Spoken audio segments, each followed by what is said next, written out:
Hello friends, welcome to our channel. Friends, आज आपण माननीय सुप्रीम कोर्टाचा महत्त्वपूर्ण निर्णय पाहणार आहोत. पैसे भरण्यास विलंब म्हणजे जमीन व्यवहार रद्द नव्हे. तर याबद्दल संपूर्ण माहिती आपण पुढे पाहणार आहोत.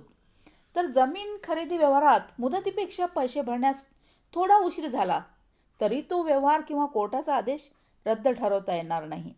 असा महत्त्वपूर्ण निकाल माननीय सर्वोच्च न्यायालयाने नुकताच दिला आहे.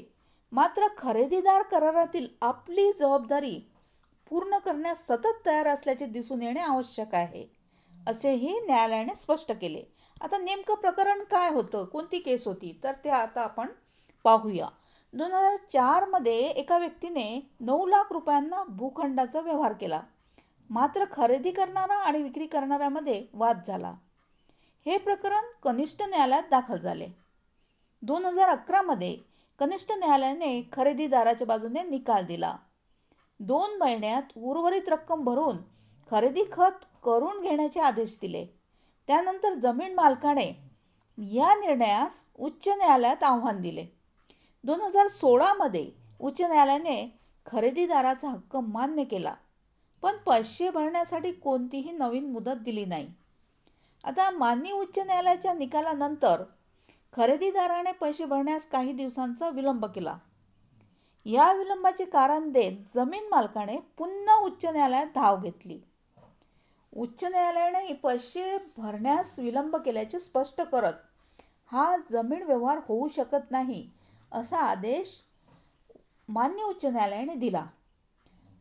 या आदेशाविरोधात जमीन खरेदीदार सर्वोच्च न्यायालयात धाव घेतली. आता माननीय न्यायमूर्ती यांच्या खंडपीठाने स्पष्ट केले की कनिष्ठ न्यायालयाने दिलेल्या मुदतीत रक्कम न भरणे म्हणजे कराराचा त्याग करणे किंवा तो रद्द करणे असा होत नाही.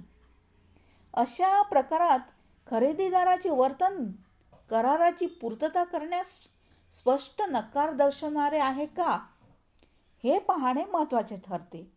या प्रकरणात खरेदीदाराने अंमलबजावणीसाठी अर्ज दाखल करणे आणि रक्कम करण्यास इच्छुक असल्याचे सिद्ध झाले आहे. जेव्हा अपीलीय न्यायालय कनिष्ठ न्यायालयाचा निकाल कायम ठेवते तेव्हा कनिष्ठ न्यायालयाचा आदेश वरिष्ठ न्यायालयाच्या आदेशात विलीन होतो. अशा वेळी केवळ जुन्या मुदतीचे पालन झाले नाही म्हणून निकाल अवैध ठरत नाही. आता कनिष्ठ न्यायालयाला हुकूमनाम्याचे तातडीने अंमलबजावणी करण्याचे आदेश होते. न्यायमूर्ती यांनी दिलेल्या निर्णयात मान्य उच्च न्यायालयाचा आदेश रद्द करत स्पष्ट केले की थोड्याशा विलंबामुळे विशिष्ट कराराचा मूळ गाभा नष्ट होत नाही. तसेच कनिष्ठ न्यायालयाला या प्रकरणातील हुकूमनाम्याची तातडीने अंमलबजावणी करण्याचे आदेशही खंडपीठाने दिले आहेत. तर हा होता महत्त्वपूर्ण निर्णय माननीय सुप्रीम कोर्टाचा. थँक्यू.